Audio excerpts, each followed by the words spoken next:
Hello audience.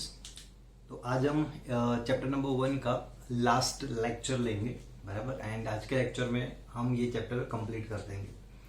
And आज से हम एवरीडे लेक्चर लेने वाले हैं, एवरीडे। ठीक है, तो एवरीडे आपको इसका होमवर्क भी करना होगा एंड होमवर्क मुझे सबमिट भी करवाना पड़ेगा। ठीक है, चलो देखते हैं। एक्सरसाइज नंबर 27 एडिशनल एक्सरसाइज है। इसमें जो सम्स है ना वो थोड़े से लेवल के स्टैंडर्ड सम है, तो ध्यान से देखना। Exercise number 27। चलो, तो क्वेश्चन समझ लिया। देखो क्या बोला है आपको। Electric field positive Z direction में है। Electric field positive Z direction में है एंड उसका मैग्नीट्यूड चेंज हो रहा है। क्या बोला है आपको।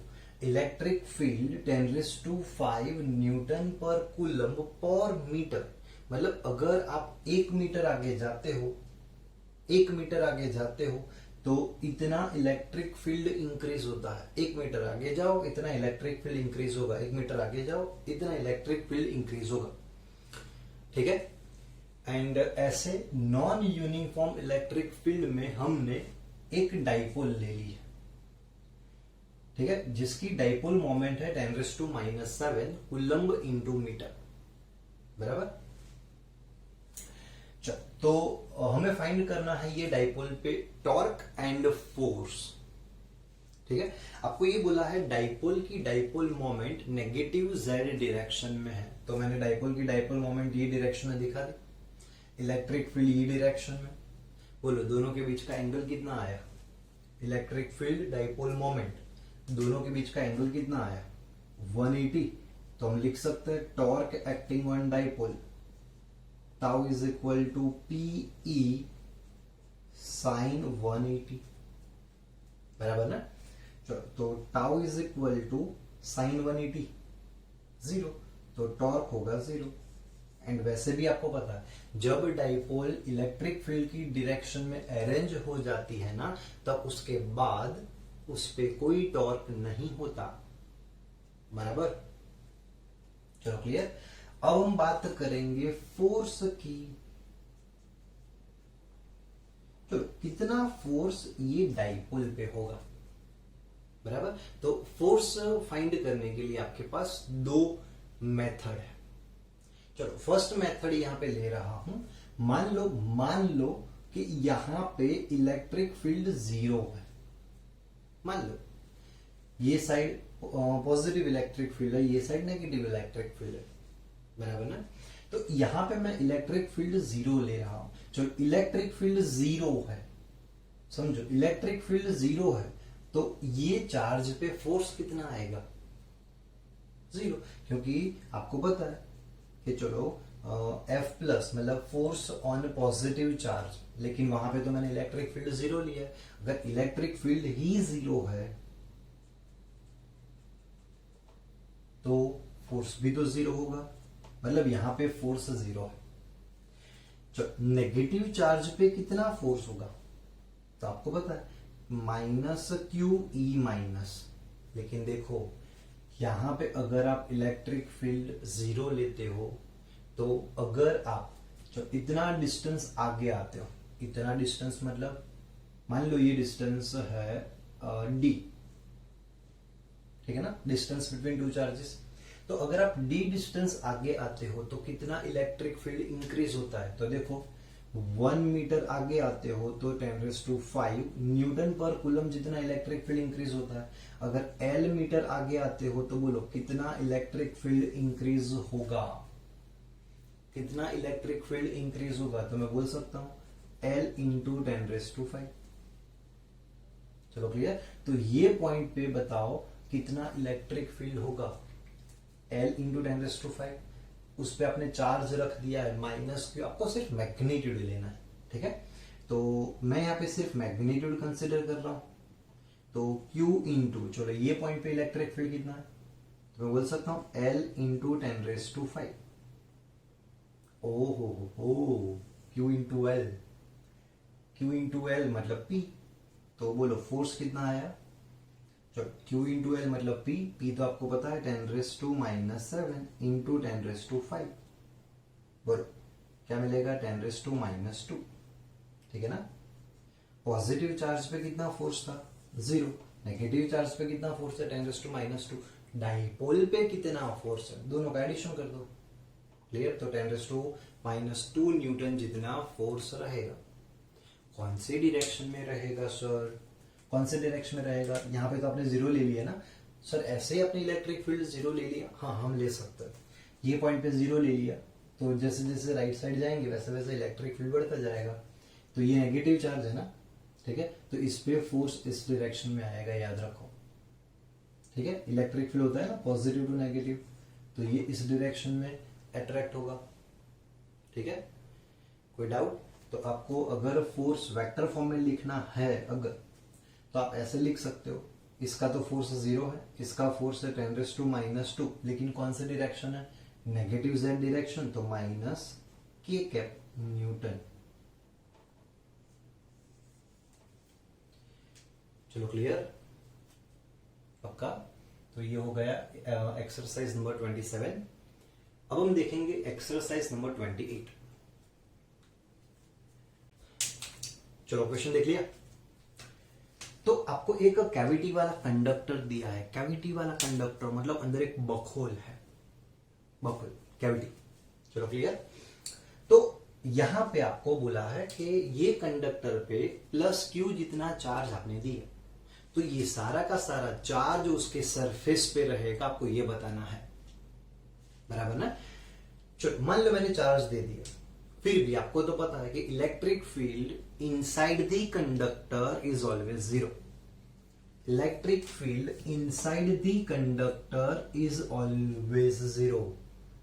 गॉस ने बोला था ना, क्लियर। जब इलेक्ट्रिक फील्ड 0 तो गॉस थ्योरम था क्या, phi is equal to whole integration E vector dot D A vector और डी एस वेक्टर, ठीक है, surface area vector is equal to Q by epsilon not.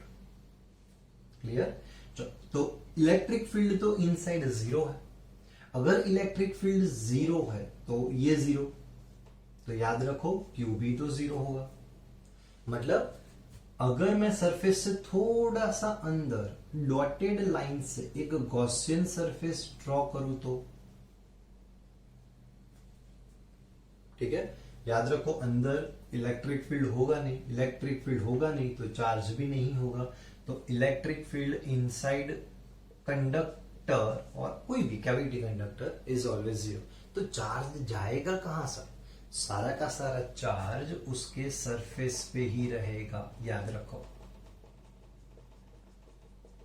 चलो क्लियर। तो ये अपना फर्स्ट केस था। सेकंड केस, सेकंड केस में क्या बोला यहां पे, फिर से वही कंडक्टर, कैविटी वाला कंडक्टर, लेकिन अब उसमें भी अंदर कैविटी में आपने एक सेकंड कंडक्टर रख दिया है, ठीक है, बी कंडक्टर। आपको तो पता है कि ये ए कंडक्टर पे चार्ज है +Q, लेकिन आपने बी पे चार्ज रखा है स्मॉल q। तो आपको दिखाना है, बोलो ये कैविटी वाले कंडक्टर के आउटर सरफेस पे कितना चार्ज आएगा, कैविटी वाले कंडक्टर के आउटर सरफेस पे कितना चार्ज आएगा, देखते हैं। एंड ऐसा एक सम मैंने करवाया था, वो एक वर्कशीट में था ना मेरी इलेक्ट्रिक फील्ड में, ठीक है, 2 स्फेरिकल सेल का एक एग्जांपल था, मैंने करवाया था, बस उसके जैसा ही। देखो ये दोनों इंसुलेटेड है, कोई कंडक्शन है नहीं, बराबर। अगर इस पे चार्ज है Q, तो ये चार्ज क्या करेगा बता, ये जो कंडक्टर है ना, ये कंडक्टर के इलेक्ट्रॉन्स को अट्रैक्ट करता है।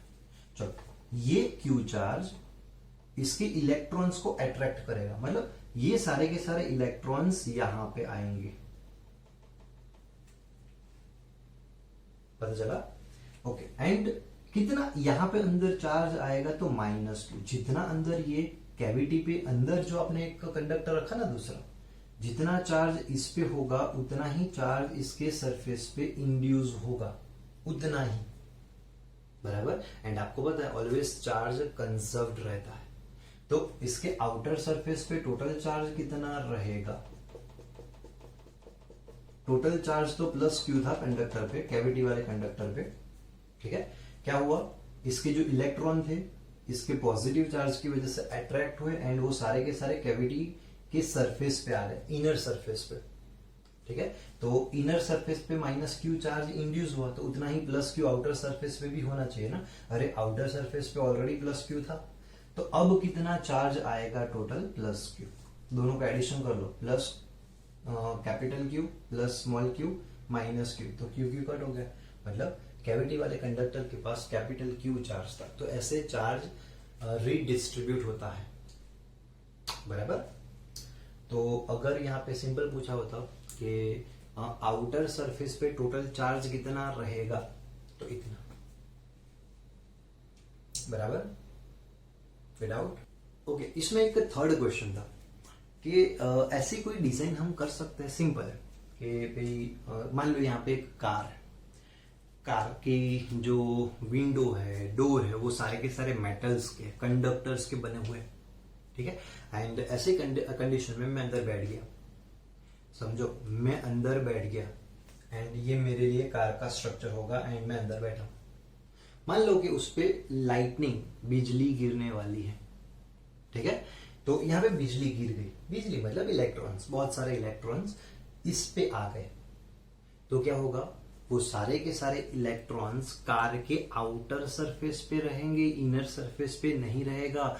इनर सरफेस पे कोई चार्ज नहीं होगा इसके जैसा, मतलब मैं बोल सकता हूं कि मेरे पास तो कोई इलेक्ट्रिक फील्ड है नहीं अगर मैं अंदर बैठा हूं तो वो जो कार है ना मेरे लिए शील्ड का काम करती है, बराबर, जिसको हम बोलते हैं इलेक्ट्रोस्टैटिक शील्डिंग, बराबर, इलेक्ट्रोस्टैटिक शील्डिंग, ये प्रोसेस को हम बोलते हैं। ठीक है,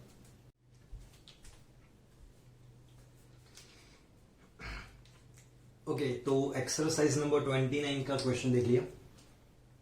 देखो एक कंडक्टर है, मान लो कि कंडक्टर कोई भी शेप का दिया है एंड उसके सरफेस पे आपको इलेक्ट्रिक फील्ड की फॉर्मूला पता है। चलो, electric field on the surface of conductor, formula क्या थी बताओ, E is equal to sigma by epsilon naught, एक ऐसी फॉर्मूला थी, मतलब ये तो मैंने कंप्लीट स्फेरिकल लिया है। बाकी मैं अगर कोई भी शेप ले लू ना, इरेग्युलर शेप ले लू, याद रखो कंडक्टर के सरफेस पे इतना इलेक्ट्रिक फील्ड होता है, सिग्मा बाय एप्सिलॉन नॉट, बराबर। चलो क्या बोला है अब देखो, ध्यान से देखो, मैं यहां से एक बहुत ही छोटा सा होल कर रहा हूं, एक छोटा सा फ्लैट सरफेस, एक्चुअली छोटे से पोर्शन को मैं फ्लैट सरफेस बोल सकता हूं, पूरे अर्थ को मैं फ्लैट नहीं बोलता, लेकिन अभी यहां पे मैं खड़ा हूं तो ये सरफेस के लिए मैं बोल सकता हूं कि भी अर्थ यहां पे फ्लैट है। ठीक है ना, तो स्मॉल पोर्शन के लिए हम बोल सकते हैं फ्लैट पोर्शन, बराबर। चलो, तो क्या हुआ देखो, मैंने ये छोटा सा जो फ्लैट पोर्शन था ना वो निकाल दिया। अगर मैं छोटा सा फ्लैट पोर्शन निकाल दूं तो बोलो क्या बचा,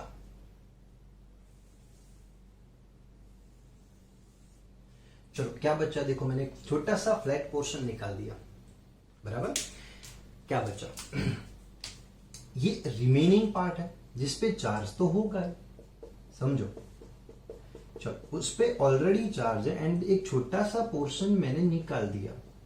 तो अब आपको देखना है कि ये पोर्शन में कितना इलेक्ट्रिक फील्ड होगा, समझो, ये छोटा सा पोर्शन तो था, मैं क्या कर रहा हूं, निकाल रहा हूं, रख रहा हूं, निकाल रहा हूं, रख रहा हूं, निकाल रहा हूं, रख रहा हूं, गेम खेल रहा हूं। ठीक है, चलो ये पोर्शन को निकाल के मैंने यहां पे रखा है, स्मॉल पोर्शन को, एंड स्मॉल पोर्शन मतलब फ्लैट पोर्शन, समझो, तो फ्लैट पोर्शन मतलब यहां पे चार्ज होगा कुछ, यहां पे चार्ज है तो यहां पे चार्ज होगा ना, फ्लैट सरफेस है एंड फ्लैट सरफेस पे कितना इलेक्ट्रिक फील्ड होता है बताओ, सरफेस से परपेंडिकुलर ही होता है ना, तो फ्लैट सरफेस के लिए इलेक्ट्रिक फील्ड होता है सिग्मा बाय 2 एप्सिलॉन नॉट, याद आया, electric field due to infinitely plane sheet, लेकिन सॉरी यहाँ पे कहा इनफाइनाइटली प्लेन शीट है, लेकिन प्लेन तो है, एंड आपको बोला है वही सरफेस पे, मतलब ऑलमोस्ट एक ऐसा पॉइंट लेना है जो सरफेस से बहुत नजदीक है,